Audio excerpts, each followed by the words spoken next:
Hi, hello, namaskaram. Welcome back to Noopsworld. ഇന്നൊരു salad recipe ആയിട്ടാണ് ഞാൻ വന്നിരിക്കുന്നത്. വെയിറ്റ് ലോസ് സാലഡാണ്. അതായത് നല്ല ഫില്ലിംഗ് ആയിട്ടുള്ള പ്രോട്ടീൻ റിച്ച് ആയിട്ടുള്ള എന്നാൽ വെജിറ്റേറിയൻ ആയിട്ടുള്ള ഒരു സാലഡാണ്. ഡയറ്റ് ഒക്കെ നോക്കുന്നവർക്ക് ലഞ്ചിനോ ഡിന്നറിനോ ഒക്കെ കഴിക്കാൻ പറ്റിയൊരു സാലഡ് റെസിപ്പിയാണ്. അപ്പോൾ നമുക്ക് ഒട്ടും സമയം കളയാതെ തന്നെ റെസിപ്പിയിലേക്ക് പോവാം. ആദ്യം തന്നെ നമുക്കൊരു പാൻ അല്ലെങ്കിൽ ഒരു കടായി ഒന്ന് ചെറുതായിട്ട് ചൂടായി കഴിയുമ്പോൾ നമുക്കതിലേക്ക് ഒരു 2 ടീസ്പൂൺ വെളുത്ത എള്ള് ഒന്ന് ഡ്രൈ റോസ്റ്റ് ചെയ്തെടുക്കാം. ഈ എള്ളിൽ ഒത്തിരി ഫൈബറും പ്രോട്ടീനും അതുപോലെ തന്നെ വൈറ്റമിൻ ബി ഒക്കെ ഉണ്ട്. കൊളസ്ട്രോളും ട്രൈഗ്ലിസറൈഡൊക്കെ കുറയാനായിട്ട് ഒത്തിരി നല്ലതാണിത്.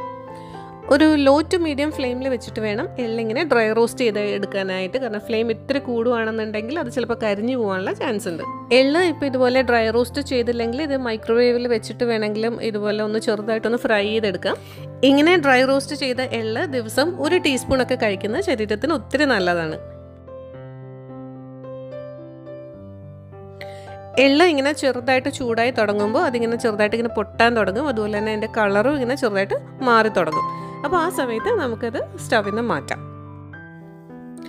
അടുത്തത് നമുക്കൊരു 2 ടേബിൾ സ്പൂൺ തൊലി കളഞ്ഞ കപ്പലണ്ടി ഇതുപോലെ തന്നെ ഡ്രൈ റോസ്റ്റ് ചെയ്തെടുക്കാം. ഈ കപ്പലണ്ടി പ്രോട്ടീൻ റിച്ച് ആണ്. അതുപോലെ തന്നെ അതിലെ ഫാറ്റും ഫൈബറും ഒക്കെ നന്നായിട്ടുണ്ട്. പിന്നെ ഇതിലുള്ള ഫാറ്റ് എന്ന് പറയുന്നത് നല്ല ഫാറ്റാണ്. അതായത് കൊളസ്ട്രോളൊക്കെ കുറയാനൊക്കെ നല്ലതാണ്.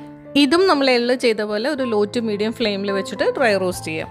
ഇതിൻ്റെ കളറൊക്കെ മാറി തുടങ്ങി ഒന്ന് കപ്പലണ്ടി നന്നായിട്ട് റോസ്റ്റ് ആയി കഴിയുമ്പോൾ നമുക്കിത് മാറ്റാം. അടുത്തത് സാലഡിന് വേണ്ട വെജിറ്റബിൾസ് എടുക്കണം. അപ്പോൾ ആദ്യം നമ്മൾ എടുക്കുന്നത് ബ്രോക്കലി, ക്യാരറ്റും ക്യാപ്സിക്കമാണ്. അപ്പോൾ ഇത് 3 നമുക്കൊരു 1/4 കപ്പ് വെച്ചെടുക്കാം.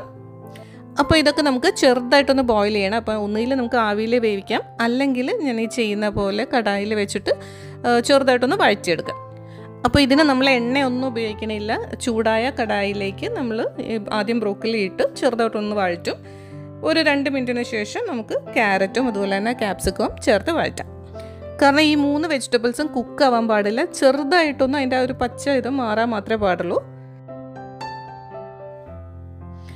അപ്പോൾ ഇതൊരു മീഡിയം ഫ്ലെയിമിൽ വെച്ചിട്ട് ഒരു 2-3 മിനിറ്റ് നേരം മാത്രം ഇങ്ങനെ ഒന്ന് വഴറ്റിയാൽ മതി.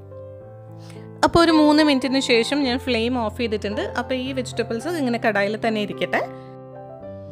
അപ്പോൾ ഇനി നമുക്ക് അടുത്ത സെറ്റ് വെജിറ്റബിൾസ് എടുക്കാം. അപ്പോൾ ഞാനൊരു പകുതി കുക്കുംബർ എടുത്തിട്ട് ഇതുപോലെ ഹാഫ് സ്ലൈസസ് ആയിട്ട് മുറിച്ച് വെച്ചിട്ടുണ്ട്. പിന്നെ എടുത്തിരിക്കുന്നത് ഒരു 10 ചെറിയ ടൊമാറ്റോസാണ്. ഇതിന് പകരമായിട്ട് സാധാരണ തക്കാളി എടുത്താലും മതിയാവും. പിന്നെ അടുത്തതുള്ളത് ചൈനീസ് ക്യാബേജ് ആണ്. ഇപ്പോൾ ചൈനീസ് ക്യാബേജ് ഇല്ലെങ്കിൽ അതിന് പോലെ ലെറ്റസ് ലീവ്സ് ആയാലും മതിയാവും. അപ്പോൾ നമുക്ക് ചൈനീസ് ക്യാബേജ് ഇതുപോലെ ചെറിയ പീസസ് ആയിട്ട് ഒന്ന് മുറിച്ചെടുക്കാം. അപ്പോൾ ഈ ചൈനീസ് ക്യാബേജ് നമുക്ക് വേണമെങ്കിൽ വേവിക്കാതെ തന്നെ ഉപയോഗിക്കാം, അല്ലെങ്കിൽ ചെറുതായിട്ടൊന്ന് ആവി കയറ്റാം.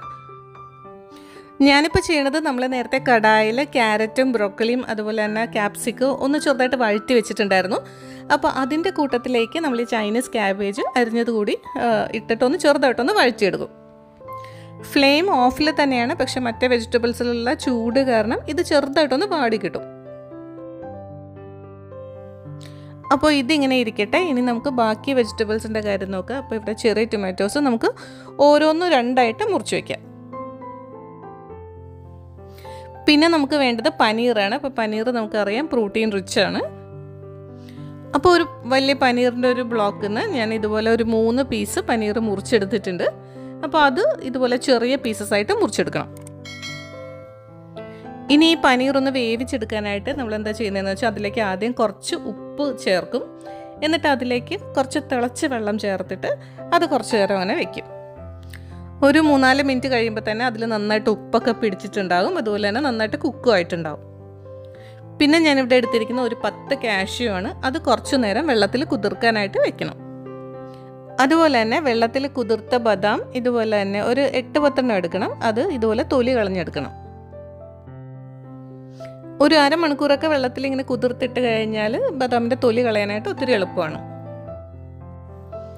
അപ്പോൾ ഇങ്ങനെ തൊലി കളഞ്ഞ ബദാമൊക്കെ നമുക്കിതുപോലെ ചെറുതായിട്ടൊന്ന് നുറുക്കിയെടുക്കാം. അടുത്ത നമുക്ക് ഉണ്ടാക്കേണ്ടത് കാഷ്യൂവിൻ്റെ ഒരു സാലഡ് ഡ്രസ്സിംഗ് ആണ്. അപ്പോൾ അതിന് വേണ്ടിയിട്ട് നമ്മൾ കുതിർത്ത് വെച്ചിരിക്കുന്ന കാഷ്യൂ എടുത്തിട്ട് മിക്സിയുടെ ജാറിലേക്ക് ഇട്ട് കൊടുക്കുക. അതിലേക്ക് നമുക്കൊരു പകുതി ചെറുനാരങ്ങയുടെ നീര് അല്ലെങ്കിൽ 1 ടേബിൾ സ്പൂൺ ചെറുനാരങ്ങ നീര് നമുക്ക് ചേർത്ത് കൊടുക്കാം. പിന്നെ ചേർക്കേണ്ടത് ഒരു 1/4 ടീസ്പൂൺ ഉപ്പാണ്. അപ്പോൾ ഞാനിവിടെ ഹിമാലയൻ പിങ്ക് സോൾട്ടാണ് ചേർത്തിരിക്കുന്നത്. അതിൻ്റെ കൂടെ ഒരു 1/4 ടീസ്പൂൺ കുരുമുളക് പൊടിയും കൂടി ചേർക്കാം. ഇതെല്ലാം കൂടി നമുക്ക് മിക്സിയിലൊന്ന് അരച്ചെടുക്കാം. ഇപ്പോൾ നമുക്ക് സാലഡിനുള്ള കാഷ്യൂ സാലഡ് ഡ്രസ്സിംഗ് റെഡി ആയിട്ടുണ്ട്. അപ്പോൾ ഇനി നമുക്ക് സാലഡ് മിക്സ് ചെയ്യാൻ തുടങ്ങാം. അപ്പോൾ അതിന് വേണ്ടിയിട്ട് ഒരു മിക്സിംഗ് ബൗളിലേക്ക് നമുക്ക് വെജിറ്റബിൾസ് ഓരോന്നായിട്ട് ഇട്ട് കൊടുക്കുക. അപ്പോൾ ആദ്യം നമ്മൾ ചെറി ടൊമാറ്റോ ഇട്ട് കൊടുത്തു, പിന്നെ അതുപോലെ കുക്കുംബർ ഇട്ട് കൊടുത്തു. പിന്നെ അത് കഴിഞ്ഞിട്ട് നമ്മൾ കടായിൽ വെച്ചിരിക്കുന്ന ബാക്കി പച്ചക്കറികൾ നമ്മൾ ചെറുതായിട്ട് വഴറ്റി വെച്ചിരിക്കുന്ന എല്ലാം കൂടി ഇതിലേക്ക് ചേർക്കണം.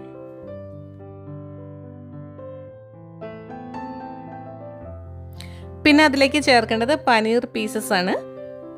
അപ്പോൾ തിളച്ച വെള്ളത്തിൽ നിന്ന് പനീറിൻ്റെ പീസ് മാത്രം എടുത്തിട്ട് ഇതിലേക്ക് ഇട്ട് കൊടുക്കുക. അതിലേക്ക് നമ്മൾ അരിഞ്ഞു വെച്ചിരുന്ന ബദാം കൂടി ചേർക്കാം. പിന്നെ റോസ്റ്റ് ചെയ്ത് വെച്ചിരിക്കുന്ന കപ്പലണ്ടി, പിന്നെ അതിലേക്ക് ആവശ്യത്തിന് ഉപ്പ്. അപ്പോൾ നമ്മൾ സാലഡ് ഡ്രസ്സിങ്ങിൽ കുറച്ച് ഉപ്പ് ചേർത്തിട്ടുണ്ട്. അപ്പോൾ ഇതിലേക്ക് കുറച്ച് ഉപ്പ് നമ്മൾ നോക്കി ചേർത്താൽ മതി. അപ്പോൾ ഞാനിവിടെ ഹിമാലയൻ പിങ്ക് സോൾട്ടാണ് ചേർത്തത്. അപ്പോൾ ഉപ്പ് ചേർത്തിട്ട് എല്ലാം കൂടി നന്നായിട്ടൊന്ന് മിക്സ് ചെയ്യണം.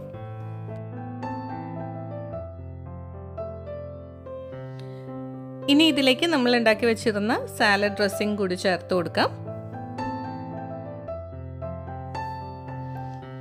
അതുകൂടി ചേർത്തിട്ട് ഇത് നന്നായിട്ടൊന്ന് മിക്സ് ചെയ്തെടുക്കാം.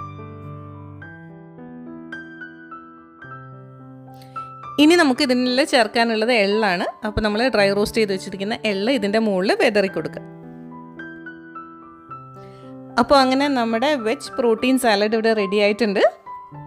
ഇത് ഒത്തിരി ഹെൽത്തിയാണെന്ന് മാത്രമല്ല നല്ല ടേസ്റ്റിയാണ്, അതുപോലെ തന്നെ നല്ല ഫില്ലിങ്ങുമാണ്. വെജിറ്റബിൾസിൻ്റെ ഇടയിൽ കപ്പലണ്ടിയും അതുപോലെ തന്നെ പനീറും ഒക്കെ വരുന്ന നല്ല ടേസ്റ്റാണ്. അതുപോലെ തന്നെ കാഷ്യൂ കൊണ്ടുള്ള സാലഡ് ഡ്രസ്സിങ്ങും ഒത്തിരി നല്ലതാണ്. അപ്പോൾ ഒത്തിരി ഹെൽത്തി ആയിട്ടുള്ള ഈ സാലഡ് റെസിപ്പി എല്ലാവരും ഒന്ന് ട്രൈ ചെയ്ത് നോക്കണം. ഈ വീഡിയോ ഇഷ്ടമായാൽ എല്ലാവരും ലൈക്ക് ചെയ്യാനും ഷെയർ ചെയ്യാനും കമൻറ്റ് ചെയ്യാനും മറക്കരുത്. അതുപോലെ ഇനി നൂപ്സ് വേൾഡ് സബ്സ്ക്രൈബ് ചെയ്തിട്ടില്ലെങ്കിൽ പ്ലീസ് ഡു സബ്സ്ക്രൈബ്. താങ്ക്